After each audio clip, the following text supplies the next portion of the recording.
अब तो ये नियम ले लिया है कि आठों पहर राधा राधा राधा राधा। तो बोले क्या है ये राधा नाम? बोले हमारा जीवन धन है, परम धन है, ये कल्प तरु है, जो चाहोगे प्राप्त हो जाएगा। आप करके तो देखो। बिन विश्वास भगति नहीं ते, बिन द्रमहि न राम, राम कृपा बिन स्वप्न्यु जीव न लह विश्राम। ये वृंदावन की भूमि से जो आपको राधा नाम श्रवण करने को मिल रहा, राधा नाम जपने की प्रेरणा मिल रही है, एक बार जीवन को राधा नाम के हवाले कर दो, समर्पित कर दो कि आप आठों पहर राधा राधा जपेंगे, फिर देख लो तुम्हारी असत कामनाएं भस्म हो जाएंगी, सत कामनाएं पूर्ण हो जाएंगी और अनुराग रस से युक्त हो जाओगे, प्रेम युक्त हो जाओगे। यहाँ तो राधा राधा पत्ता भी बोलता है, यहाँ वायु के प्रवाह से भी राधा राधा निकलता है। जिस दिन श्रवणेंद्री दिव्य हुई तो आपको सुनाई देगा यहाँ के पत्ते से, यहाँ के वायु के, यहाँ खग मृग पशु पंछी के मुख से एकमात्र राधा राधा राधा। दर्शैसी वृंदावन धाम। दूसरा अर्थ, जो राधा राधा राधा ऐसा बोलता है उसके नेत्रों के सामने दिव्य वृंदावन प्रकाशित हो जाता है। जहां दिव्य धाम वहीं दिव्य रूप, वहीं दिव्य लीला। ललित किशोरी देव जी कह रहे हैं अब तो आठों पहर केवल राधा राधा राधा। यहां छाती के अंदर लिख लो, हृदय रूपी कागज में लिख लो राधा, और हर समय उसे बांचते रहो, राधा राधा राधा राधा। बहुत सुंदर साधन है। हृदय में राधा नाम लिख लो, आंख मूंदो तो आपको दिखाई देना चाहिए सामने तेजों में राधा नाम, आंख खोले तो राधा नाम, और उसी को बार बार गाते रहो, सुनते रहो।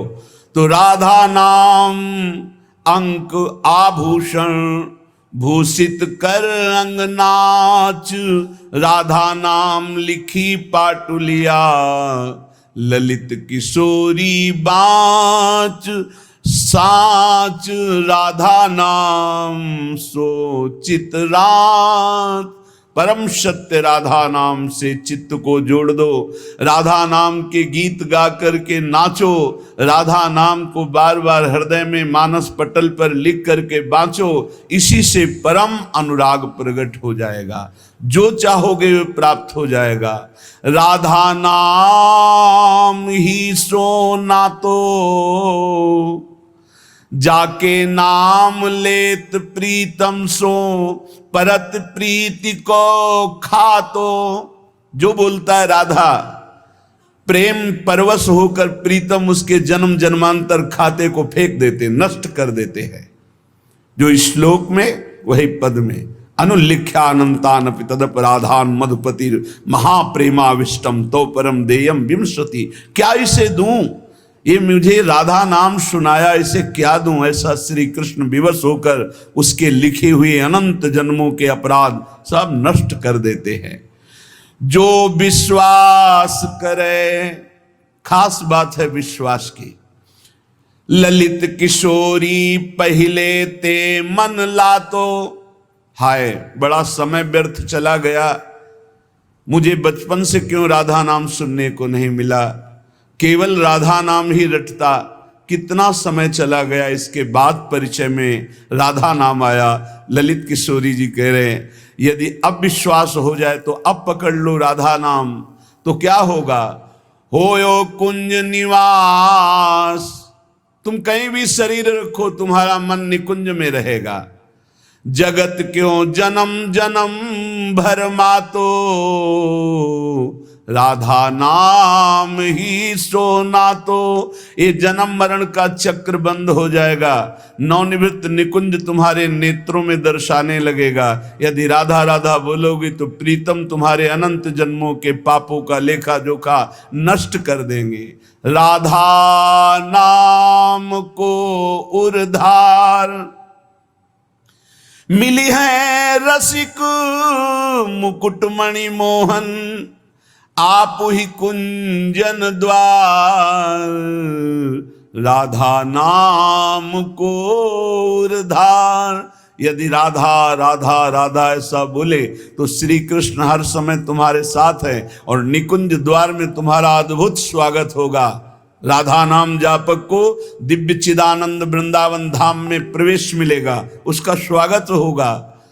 आठों जाम छकेंगी अखियां छवि निकुंज बिहार, ललित किशोरी फीके परि हैं सर्वस सुख संसार परम धन, राधा नाम उर्धार। हे उपासक, यदि आठों पहर राधा राधा जपोगे तो तुम्हारे नेत्र छक जाएंगे, जुगल माधुरी तुम्हारे नेत्रों में भर जाएगी, अर्थात प्रिया प्रीतम का साक्षात्कार हो जाएगा। ललित किशोरी जी कहते हैं संसार के समस्त भोग आकर्षण ये सब फीके हो जाएंगे जितना अधिक तुम नाम राधा नाम जप करोगे। राधा नाम को आधार, आहा रसिक लालवर इसे रटत निरंतर, जान सार को सार राधा नाम को आधार। परम सार आत्म तत्व, आत्म तत्व के परम सार परमात्म तत्व श्री कृष्ण, श्री कृष्ण का परम सार राधा किशोरी। इसीलिए परम सार जानकर स्वयं हरि श्री कृष्ण राधा राधा राधा रटत निरंतर, निरंतर राधा स्मृति में। तो राधा किशोरी श्याम श्यामेति सुंदर वरेति मनोहरेति, कंदर्प कोटि ललितेति सुनागरेति। निरंतर श्याम सुंदर विविध नाम प्रभु के रटते हुए अशुभ प्रवाह लाडली करती हैं, तो राधा राधा रटते हुए स्मृति में लालजू डूबे हुए हैं। चाहे जितने तुम जैसे नीच पामर हो, कुछ भी अपराध बन गया हो, अब चिंता मत करो, अब लो नशानी अब ना नशई हो, आज तक की आप नहीं करूंगा, तो राधा नाम जप करो, आपका सब ठीक हो जाएगा। किसी की मत सुनो, सब अपनी अपनी अलग भिन्न भिन्न मति है, भिन्न भिन्न गति है। सत्य है ब्रज 84 कोश परम धाम श्री लालजू का। कोई किसी भी संप्रदाय का कहीं का भी हो, क्या ये नहीं जानता कि ब्रज 84 कोश महामहिम धन है। कल एक महामुनि जैन मुनि जी पधारे तो उनका अहोभाग्य हमें आज श्री कृष्ण की लीला भूमि में प्रवेश मिला, शायद जीवन में दोबारा आने को मिले कि ना मिले। अच्छा लगा। सब कौन ऐसा है त्रिभुवन में जो इस ब्रज भूमि और वृंदावन धाम की, और फिर बिहारी जी के दर्शन को गए, यहाँ की रज माथे पे लगाई, अहोभाग्य बार बार ऐसे बोल रहे थे। ये चाहे जितना कोई गुणहीन मलिन दीन हो, यदि ये नियम ले ले कि अब लो नशानी अब ना नशई हो और राधा राधा राधा रटे, तो उसे निरंतर श्री लालजू के सानिध्य का अनुभव होने लगेगा, सारे दुख मिट जाएंगे और सच्चिदानंद प्रेम रस में डूब जाएगा। सब गुणहीन मलिन दीन अति, जो पतितन में सरदार, पापियों में भी महापापी जो हो, पर वो रटने लगे राधा राधा राधा, तो ललित किशोरी जी कहते मैं वादा करता हूं तासु भरोसे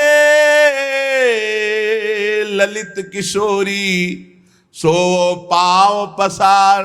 मेरी महारानी जी के भरोसे होकर निश्चिंत होकर सो। अब यमदूत तुम्हें डांट नहीं लगा सकते, अब तुम्हारी दुर्गति नहीं हो सकती यदि तुम्हारे मुख से राधा राधा राधा ऐसा निकल रहा है। राधा नाम की गति न्यारी, सपने हूं रसना पर आवत जो, तो विवश बनत है कुंज बिहारी। जागृत की राधा राधा कौन कहे, अगर स्वप्न में निकल जाए राधा तो कुंज बिहारी विवश होकर उसके अधीन हो जाते हैं। मान लीजिए तो आप निहाल हो जाएंगे। ये किसी स्वार्थवश महापुरुष नहीं कह रहे, तुम्हारे पास कुछ नहीं देने के लिए, जो है वो सब नाशवान है। उस नाशवान को जिसे तुम महत्व दे रहे हो, इस मार्ग में चलने वाला पथिक पहले कदम पर उसको नष्ट कर देता है। उस वासना को नष्ट कर देता है, उस आश्रय को नष्ट कर देता है, उस चाहत को नष्ट कर देता है जो इस नाशवान की हो। बाद में व्यवहार में तुम देखते हुए उसे नहीं समझ सकते आंतरिक स्थिति को। राधा नाम की गति न्यारी, सपने हूं रसना पर आवत जो राधा, तो विवश बनत है कुंज बिहारी। बनत हैं, यद्यपि वो विवश नहीं है, परम स्वतंत्र समस्त शक्तियों के स्वामी, पर राधा नाम उन्हें विवश कर देता है, अधीन कर लेता है। सुंदर दिव्य किशोर वैष्णव, बानी मधुर रहत एक सारी। जो राधा राधा रटते हैं, एक दिन नवीन किशोर अवस्था के हमारे युगल सरकार गलवैया दिए हुए उससे बात करेंगे। बात मिलने की बात जाने दो, दर्शन की बात जाने दो, बात करेंगे कैसे हो, कैसा अपार वो सुखमय समय होगा जब मेरे प्राणाराध्य पूछेंगे कैसे हो, और हम दौड़कर उनके चरणों में लौट जाएंगे और वो दोनों एक एक बाह पकड़कर उठाएंगे। जन्म जन्मांतर की हमारी चाहत पूरी हो जाएगी। सुंदर दिव्य किशोर वैष्णव, बानी मधुर रहत एक सारी। राधा नाम की गति न्यारी। जो राधा राधा रटते हैं उन्हें अखंड वृंदावन वास प्राप्त होता है। आज नहीं प्राप्त, अगर हो रहा तो चिंता मत करो, शरीर छूटने के बाद यहीं आओगे, यहीं के हो। श्री वृंदावन वास निरंतर, पावत ललित किशोरी वारी। राधा नाम की गति न्यारी। ये सबसे अलग है राधा नाम। जो विश्वास करके राधा राधा हित धू जो विश्वास है, तब ही सुधरे बात। ना तो माया पंथ में फिरे जो टक्कर खात। यदि विश्वास है तो बात सुधर गई, विश्वास नहीं तो माया के टक्करों में चकनाचूर हो जाओगे। कभी काम, कभी क्रोध, कभी लोभ, कभी मोह, कभी मद।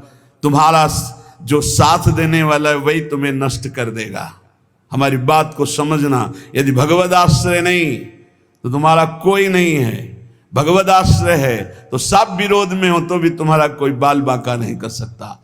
अपनी स्थिति प्रभु में हो, सब बात बन गई। एक हाथी को उसका सेवा करने वाला बहुत जो दुलार करता था, उसे साइड में कर रहा था, एक छोटी छड़ी लेके ऐसे वर्षों से उसका पालन पोषण कर रहा था। काल सवार हो गया, सूंड से पटक दिया और जैसे परेठा पलट पलट के बनाया जाता है ऐसे उसको चकनाचूर कर दिया, लातों से रख रख कर मार कर। एक आदमी जा रहा है आराम से, पीछे से साड़ आया, उठाकर पटक दिया, इतना मारा, मर गया। एक एक मिनट में मृत्यु हमारे लिए खड़ी हुई है, कहां कब कैसे। इसलिए हमारा जीवन जितना है वो सब सुखमय हो जाए, आनंदमय हो जाए। हमारी मृत्यु भी हो तो महोत्सव बन जाए। इसलिए राधा राधा राधा। पूज्य भाई श्री हनुमान प्रसाद पोद्दार जी महाराज कह रहे, प्रेम शब्द संसार में सार्थक नहीं है, धोखा है। यहां संसार में कोई किसी से प्रेम नहीं करता, कोई नहीं करता। अपने स्वार्थ की पूर्ति के लिए ही यहां प्रेम शब्द का प्रयोग किया जाता है। प्रेम केवल केवल सच्चिदानंद से होता है, क्योंकि प्रेम कामना रहितम, प्रेम में कामना नहीं होती, और यहां बिना कामना के प्रेम नहीं होता, इसलिए वो प्रेम नहीं है। वो राग है, वो मोह है, वो आसक्ति है, वो काम है, प्रेम नहीं है। प्रेम सच्चिदानंद में होता है, क्योंकि प्रेम सूक्ष्मतरम, और यहां स्थूल शरीर को लेकर प्रेम किया जाता है। स्थूल शरीर को लेकर, जो स्थूल को लेकर किया जाता है वो राग होता है, प्रेम नहीं होता। जो कामना को लेकर किया जाता है वो राग होता है, प्रेम नहीं होता है। और ये क्रिया स्वरूप है और प्रेम अनुभव स्वरूप है। प्रेम अनुभव स्वरूपम और ये क्रिया स्वरूप है। इसमें क्रियाएं होती हैं, तो ये क्रियाएं मोहाशक्ति से होती हैं। प्रेम अनुभव स्वरूपम, हृदय का विषय, अनिर्वचनीयम, इसमें वचन बोलते हैं। जहां एक दूसरे के प्रति मैं तुम्हें बहुत प्यार करता हूं, क्यों? उसको प्रभावित करके अपनी वासना की पूर्ति करना है। इसलिए चाहे कोई वासना हो, कोई स्वार्थ हो, कोई किसी से मित्रता करता है तो बीच में गंदगी होती है, निज सुख, गंदगी होती है, अपनी भावना को पोषण करना, अपने स्वार्थ का पोषण करना, अपनी वासना का पोषण करना। अगर ये गंदगी निकल जाए तो सच्चिदानंद प्रेम कहीं भी कर ले तो भगवान की प्राप्ति हो जाए। पर स्वसुख वांछा रूपी गंदगी का त्याग, जो अपने सुख को भोगने के लिए दूसरे से प्यार का शब्द प्रयोग किया जाता है, ये राग है, ये काम है, मलिन वासना है, ये प्यार नहीं है, ये मदांध है। को आ मदांधो मदनातुरोवा, ये काम से व्याकुल पुरुष ऐसा बोलता है, अपनी कामना की पूर्ति। काम का तात्पर्य केवल एक जनेन्द्रिय जन्य नहीं है, हर इंद्रिय की कामना से युक्त होकर जो किसी से बोला जाता है मैं तुम्हें बहुत प्यार करता हूं, ये केवल वासना का केवल सूचक है। क्योंकि अनिर्वचनीयम प्रेम स्वरूपम, प्रेम कभी कहा नहीं जा सकता कि मैं तुम्हें बहुत प्यार करता हूं। इसलिए प्रेम सार्थक होता है सच्चिदानंद भगवान में। प्रेम शब्द केवल लगता है भगवान में, और यहां जो भी होता है वो राग होता है, काम होता है, आसक्ति होती है, मोह होता है। प्रेम शब्द श्री भगवान में सार्थक होता है, समझ लीजिए। जहां भी प्रेम कोई कहे कि हम आपसे प्रेम करते, तो समझ लेना बहुत कोई न कोई स्वार्थ बुद्धि है, कोई न कोई वासना बुद्धि है, कोई न कोई अपने सुख की बात ये देख रहा है मेरे में, इसलिए कह रहा है मैं तुम्हें बहुत प्यार करता हूं। प्रेम विशुद्ध होता है, कामना मलिन होती है। प्रेम निस्वार्थ होता है और कामना स्वार्थ युक्त होती है। यहां कौन निस्वार्थ प्रेम करता है? यहां कौन विशुद्ध प्रेम करता है? उज्जवल होता है प्रेम और काम मलिन होता है। प्रेम इंद्रियातीत है और काम इंद्रियों से होता है। तो ये प्रेम सार्थक होता है सिर्फ श्री भगवान में। जो आपको बोले कि मैं आपको बहुत प्यार करता हूं, तो समझ लेना ये वासना का खेल खेलने का षड्यंत्र है, ना कि प्रेम। आज इसी षड्यंत्र में फंसकर अपने चरित्र को, अपने जीवन को दूषित किया जाता है और कहा जाता है प्रेमी हैं हम। प्रेमी, प्रेम शब्द को कलंकित किया जाता है। वही प्रेमी हितधाम में थे तो एक जोड़ी आई, उन्होंने कहा कि उन्हें लव मैरिज किया है, आशीर्वाद दीजिए। बढ़िया है। एक साल बाद अकेले दिखाई दिया हमको, भाई अकेले आए आप? बोले तलाक हो गई है। यह है प्रेम। दूसरा मिल गया कोई स्वार्थ पूर्ति के लिए, उससे अच्छा अपनी भावना में, खत्म प्रेम। स्वार्थ की पूर्ति को संसार में प्रेम कहा जाता है।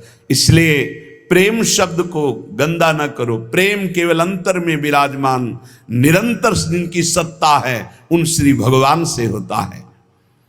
जब प्रेम होने लगता है तो दूसरी समस्त वस्तुओं से, समस्त स्थितियों से मन हटने लगता है। केवल प्रीतम ही प्रीतम सुहाते हैं। ऐसा कामी पुरुष को भी होता है, ऐसा कामिनी को भी होता है। बस बिल्कुल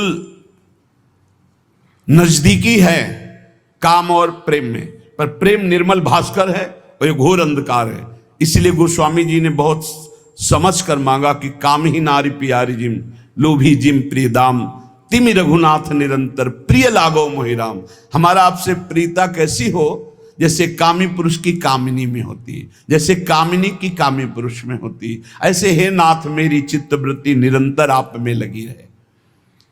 प्रेम तभी माना जाता है जब अपनी शुद्धि भूल जाए और केवल प्रेमी की याद रहे। और यहां अपनी शुद्धि रहती है। अपनी शुद्धि के द्वारा अपनी वासना की पूर्ति को यहां प्रेम कहा जाता है। इसलिए नाटक है, प्रेम नहीं है, बिल्कुल कोरा नाटक है। बहुत विचित्र विचित्र गति, बहुत विचित्र गति। प्रेम उसे कि हम आपसे प्यार करते हैं, यदि आप वहां सुखी हो तो जाओ, भगवान तुम्हें सदैव सुखी रखें, कभी तुम हमारी तरफ मुड़कर मत देखना, तुम आनंदित रहो, तुम सुखी रहो, आनंदित रहो। प्रेम का स्वरूप समझना बड़ा कठिन है। यदि मेरे देखने से तुम्हें दुख होता, मैं कभी तुम्हारे सामने नहीं आऊं। तुम सुखी रहो, तुम आनंदित रहो, तब माना जाए थोड़ा सा प्रेम उज्जवल हो रहा है, निर्मल हो रहा है, वासना का भूत, उसे प्रेम कहा जाता है। प्रेम केवल प्रीतम अपनी भी शुद्ध भूल जाए, अपनी भी शुद्ध भूल जाए, या अपनी ही शुद्ध की पूर्ति के लिए प्रेम शब्द का प्रयोग किया जाता है। प्रेमी केवल प्रीतम की बात करता है, केवल प्रीतम की बात सुनता है, केवल प्रीतम को देखता है, चारों ओर प्रेम ही प्रेम। प्रेम की वृत्ति में कभी पूर्णता नहीं आती है कि मुझे पूर्ण प्रेम प्राप्त हो गया, ऐसा कभी नहीं आता। सदैव प्रेम में कमी का अनुभव होता है। मैं कहां उनको प्रेम करती हूं, मेरे में कहां ऐसा है कि मैं उन्हें प्रेम दे सकूं। मैं तो सब गुणों से हीन हूं, ये तो पता नहीं वो क्या देखते हैं कि हमसे प्रेम करते हैं। ये प्रेमी का हृदय होता है। मैं तो नीच हूं, अदम हूं, उनकी किसी लायक नहीं हूं, पर ये उनकी उदारता है कि वो मुझे स्वीकार किए हुए हैं। प्रेमी को अपने में सदैव कमियों का अनुभव होता है, अपने में उसको दोष दर्शन होता है, मैं इस लायक नहीं हूं। और वो अपने प्रीतम में भारी से भारी दोष कोई उनके प्रीतम पर साबित करे तो भी वो गुण ही उसको दिखाई देता है। प्रेम असीम होता है, प्रेम की सीमा नहीं होती। प्रेम प्रतिक्षण बढ़ता रहता है निरंतर, पर कभी अंत नहीं होता। प्रेम कहीं रुकता नहीं है, किसी वासना, किसी परिस्थिति, किसी स्थिति, तिरस्कार, मान, अपमान, कहीं भी नहीं रुकता। वो बढ़ता प्रीतम की तरफ चला जाता है। प्रेम में सब कुछ अर्पण होने पर भी प्रतिपल अर्पण करने की प्रबल इच्छा रहती है। यहां तक कि प्रेमी स्वयं भी प्रेमास्पद के अर्पित हो जाता है, पर इस बात का उसको स्मरण भी नहीं होता कि मैं कितना समर्पित हूं। प्रेम वाणी का विषय नहीं है, प्रेम हृदय में रहता है, और वो हृदय हृदयेश्वर के पास चला जाता है तो उसका हृदय भी नहीं रहता। बहुत अद्भुत है ये प्रेम। प्रेम जिसके हृदय में उत्पन्न होता है तो ना मन रह जाता है, ना बुद्धि रह जाते हैं। मन बुद्धि प्रीतम के पास चले जाते हैं, केवल प्राण धड़कते रहते हैं। प्रेम बड़ी दुर्लभ वस्तु है, ये प्राण देने पर भी नहीं मिलता। ये जिसे मिल जाता है उसके समान त्रिभुवन में कोई सौभाग्यशाली नहीं। जहां कुछ भी अपने लिए चाह है वहां प्रेम शब्द का प्रयोग न किया जाए। स्वार्थ है, प्रेम नहीं। प्रेमी का सुख इसी में है कि मेरे प्रीतम कैसे सुखी हों, तत्सुख सुखित्वम। हमारे जीवन में यदि दुख आए और मेरे प्रभु राजी हैं तो कभी सुख नहीं चाहिए, कभी सुख नहीं चाहिए। मेरे प्रीतम पर क्या परेशानी, प्यारे को जो प्रेम करने वाले उनको क्या परेशानी, क्योंकि प्यारे मेरे चाहते मैं दुखी रहूं, ये दुख समुदाय घेरे रहे, बस जोई जोई प्यारो करे सोई मुई भावे। बहुत कठिन बात है।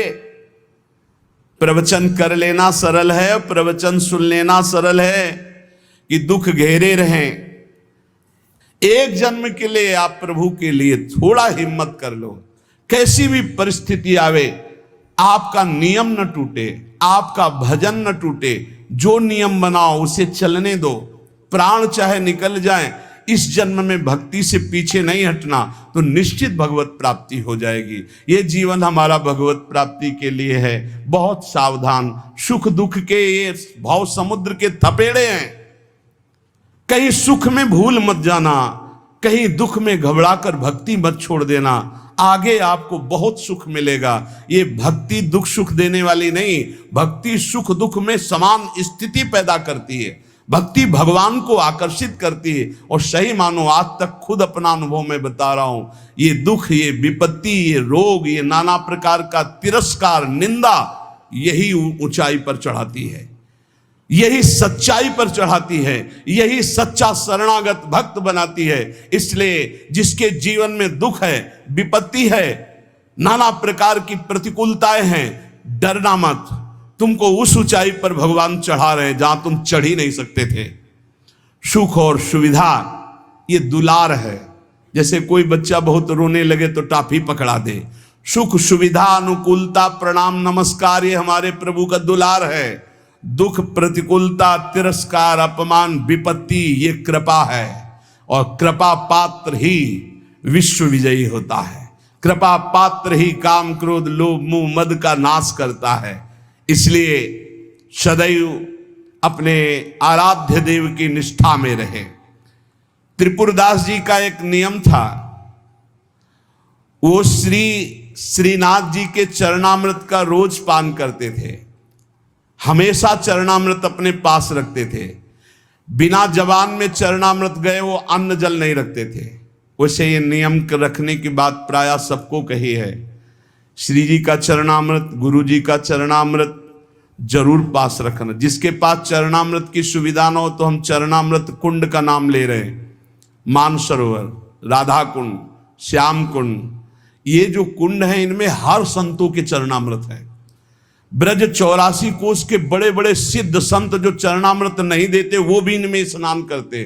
वो भी जब जाते हैं तो आचमन और चरण धोते। इन कुंडों का जल रख लो, एक एक बूंद रोज अगर मुख में डालोगे एक एक बूंद तो आपका चरणामृत पान का नियम पूरा हो जाएगा। और राधा वल्लभ जी, बांके बिहारी राधा रमन जी, यहाँ तो करुणा बरसती। आप चले जाओ पात्र लेकर और हाथ जोड़कर प्रार्थना करके मांगो तो आपको चरणामृत मिल जाएगा। अगर इतना चरणामृत मिल जाए उसमें आप जल मिला ले तो आप वर्षों उसी को चलाते रहें, जल मिलाते रहें चलाते रहें, वो चरणामृत ही होता है।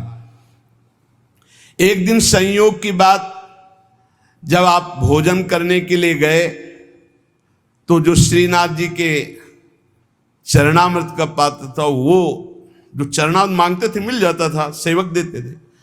बोले आज तो चरणामृत खत्म हो गया। आपने कहा पहले क्यों नहीं बताया? अगर पहले बताए होते तो चरणामृत की व्यवस्था कर दे।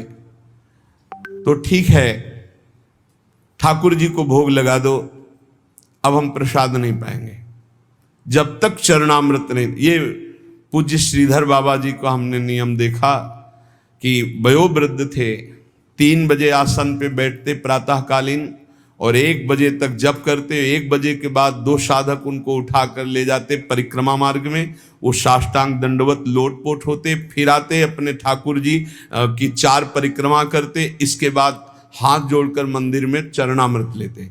और जब चरणामृत जिस दिन, एक तो प्रायः रहता ऐसा कभी हो गया कि कोई दूसरा भगत जो उनकी नियम निष्ठा को नहीं जानता वो सब बट गया, तो बोले बाबा चरणामृत तो बट गया, 1 बूंद पानी नहीं पिएंगे। अब फिर 1 बजे वही प्रक्रिया करके चरणामृत मिलेगा तब पानी पिएंगे, तब भोजन कर। ऐसी भक्तों में निष्ठा। तो उन्होंने कहा मैं दरबार जा रहा हूं, तुम लोग श्री ठाकुर जी को भोग लगाकर प्रसाद पा लेना, अब मेरी प्रतीक्षा मत करना, क्योंकि जब तक चरणामृत नहीं तो मैं ठाकुर जी का प्रसाद भी नहीं पाऊंगा। मन में निश्चय किया कि यदि चरणामृत श्रीनाथ जी का नहीं मिला तो चाहे प्राण निकल जाए कभी कुछ जबान पे नहीं रखूंगा। चरणामृत के बिना मेरा जीवन किस काम का। रसोईया अपने कार्य में लग गया। इतने में स्वयं श्रीनाथ जी 10 वर्ष के बालक का रूप रहकर पात्र में चरणामृत अपना जतिपुरा से ले गए। वहां पहुंचे और कहा सुनो, ये 3 पात्र रखे, त्रिपुरदास जी को बता देना, इसमें श्रीनाथ जी का चरणामृत, इसमें महाप्रभु वल्लभाचार्य जी का चरणामृत, और ये तीसरे पात्र में श्रीनाथ जी का उच्छिष्टामृत। उनको बुला लो और पवाओ। और ये 3 थैलियां भेजी गए। बालक ऐसा कह के चला गया। त्रिपुरदास जी को बुलाने के लिए गए। त्रिपुरदास जी दरबार में थे, एकांत में आए और उनका मैंने कहा था कि बिना चरणामृत के हम प्रसाद नहीं पाते, क्यों हमको तंग कर रहे हो? बोले नहीं, चरणामृत तो आपकी ही बात पहुंच गई है तो वहां से चरणामृत भेजा गया है। बोले कौन बालक चरणामृत लाया? बोले जय जय ने भेजा होगा। तो कितनी अवस्था था? 10-12 वर्ष की अवस्था। तो कहा अरे बालक नहीं था, साक्षात श्रीनाथ जी थे, साक्षात श्रीनाथ जी थे। जे ही अलौकिक चरणामृत का स्वाद, स्वयं श्रीनाथ जी ने अपना चरणामृत उतार, वल्लभाचार्य जी का चरणामृत और अपना उच्छिष्टामृत। जो साधक, जो भक्त निष्ठावान होते हैं तो ठाकुर जी उनकी निष्ठा की पूर्ति करते हैं। इसलिए अपने जीवन को भक्ति की निष्ठा में बांधिए। जो नियम लो, आजीवन प्राणपण उसका निर्वाह करो। ठाकुर सेवा का, संत सेवा का, चरणामृत का जो नियम लो, कुछ नियम जीवन में होने चाहिए, कुछ नियम होने चाहिए जो जीवन भर चलने चाहिए, चाहे बीमार हो चाहे जैसी स्थिति हो, वो नियमावली नहीं टूटना चाहिए। उन नियमावली से ही भगवान रीझ जाएंगे। नेम से ही प्रेम होता है और फिर प्रेम में कोई नेम नहीं रहता। इसलिए उपासक नियम पूर्वक, दृढ़ता पूर्वक भक्ति करे, खूब नाम जप करे और इसी जन्म में भगवत प्राप्ति करे, ऐसा दृढ़ निष्ठावान बने। शेष चर्चा आगे। श्री राधा वल्लभ लाल की।